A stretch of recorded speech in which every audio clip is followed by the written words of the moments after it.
Hi everyone, welcome back to my channel. My name is Mohini Yadav and this video is the part 4 video of the Matrices and Determinants series.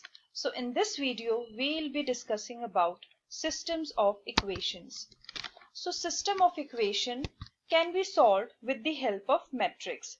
So a general set of m linear equations and n unknowns.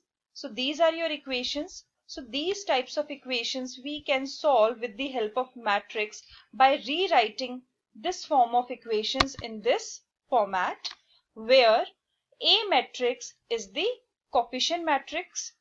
These all are the coefficients of your unknown variables. Then this is the X matrix, which is the unknown variables, equals to your C matrix, which is the solution matrix. So we have just rewritten our equations in the form of matrix. Okay, so this A is your coefficient matrix, X is the unknown variable vector, and C is your solution vector. So after rewriting it, we have to first understand what are consistent and inconsistent system. So consistent system is the system when the system of equation has a solution, and it is inconsistent when there is no solution. But consistent system doesn't mean that it has a unique solution. So it means it can have unique solution or the infinite solution. But inconsistent system does not have any solution. So this is the basic difference between the consistent and inconsistent system. Now we have to understand how we can solve the linear equations. So there are basically two popular methods of solving the linear equation. First is matrix inverse method, which is one of the form where we can use the matrix format, and the next one is Cramer's rule. So this particular method uses the determinants. So after using the determinants method, we can find our solution of linear equations. But in both these methods, there is one condition, that the number of equations should be same as the number of unknowns, and the coefficient matrix is a square matrix. It means if there are 3 equations, there should be 3 unknown variables which we have to find out, and the coefficient matrix is the square matrix. It means it could be either 2 by 2 or 3 by 3 or 4 by 4 and so on.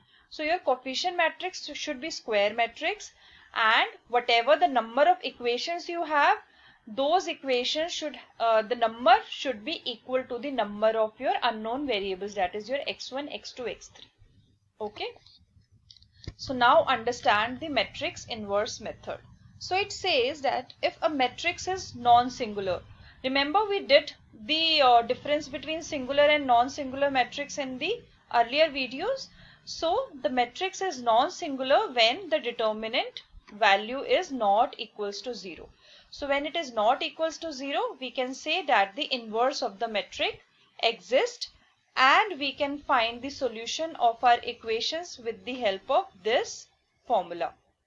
Right?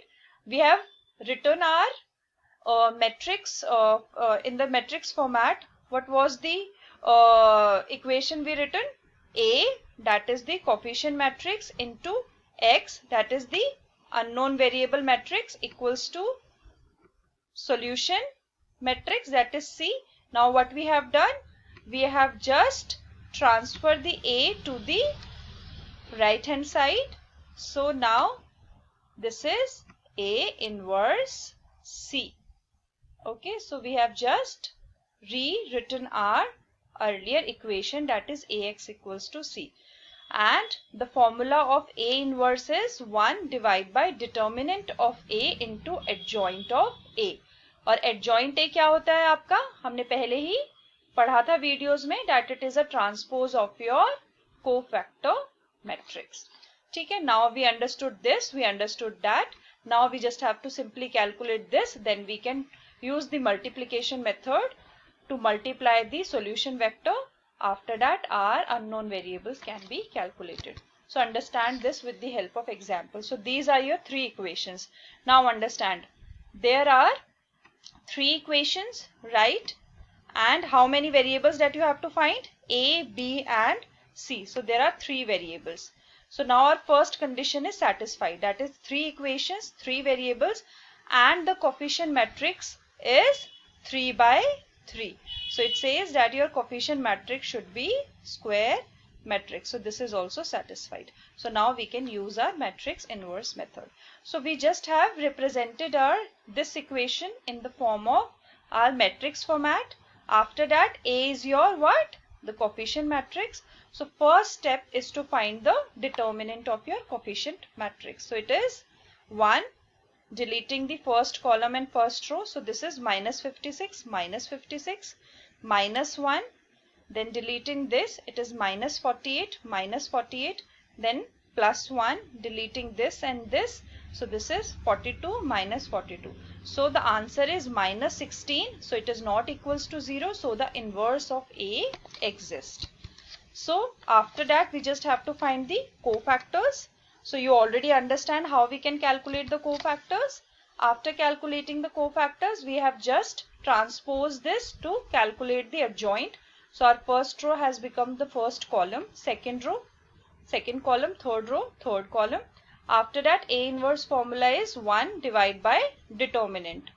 So the value of determinant is minus 16. So we just have divided the entire matrix with this.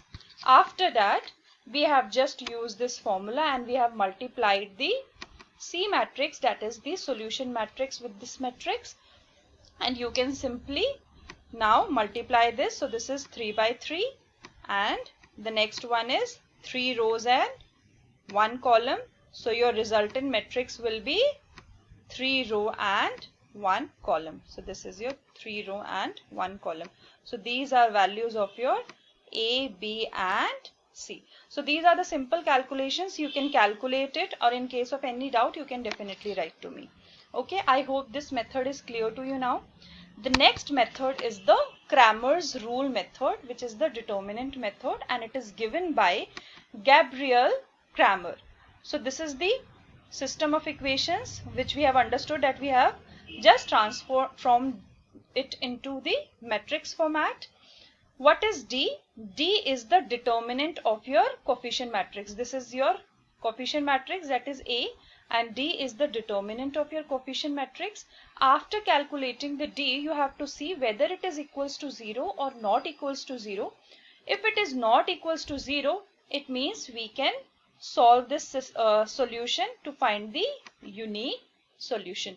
So as in the matrix inverse method, in the Cramer's rule also, you have to check the value of the determinant.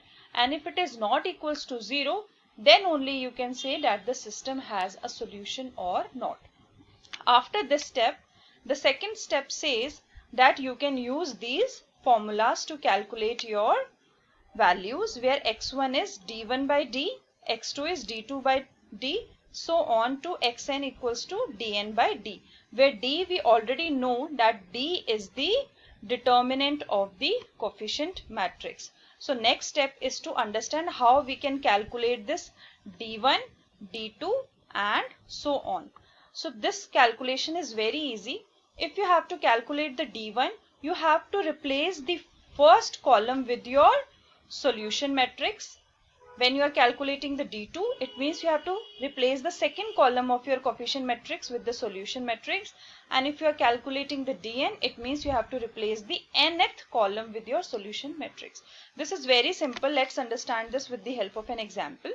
So suppose you have the same example of the matrix inverse method. So the determinant D is the determinant of your coefficient matrix. So we just have written this equation, the coefficients of these equations in the determinant format. So this is 1, 1, 1, 1, 6, 7, 8 and 6, 7, minus 8. After we have calculated the determinant, the value is minus 16, which is not equals to 0. It means the system has unique solution. Now we can use this formula where A is what? D1 by D, B is your D2 by D, and C is your D3 by D. So now next is you have to calculate D1. So what I have done in the coefficient matrix, this is my coefficient matrix. In this I have replaced the first column with the C matrix like this. So I just have replaced this one. So this is here. In the second column, this is here, and in the D3, the third column, it is here. Apart from that, all the columns have just the coefficient variables. So after you have just replaced your solution matrix in the appropriate columns, then you have to just calculate the determinant, which is very simple. That is 5000 into, after deleting this first column and first row, it is minus 56 into minus 56. Then this is minus 1. After that, you have to delete second column, first row. So this is 35,800 into minus 8, minus 8 into 7,000. Then plus 1, deleting the first row and the third column. So it is 35,800 into 7 minus 7 into 7,000. So after using this method, you have calculated the values of the determinants. Now you just have to simply substitute these values in your formula. So A1 was what? Minus 16,000 divided by determinant value of D is minus 16, so it is 1000.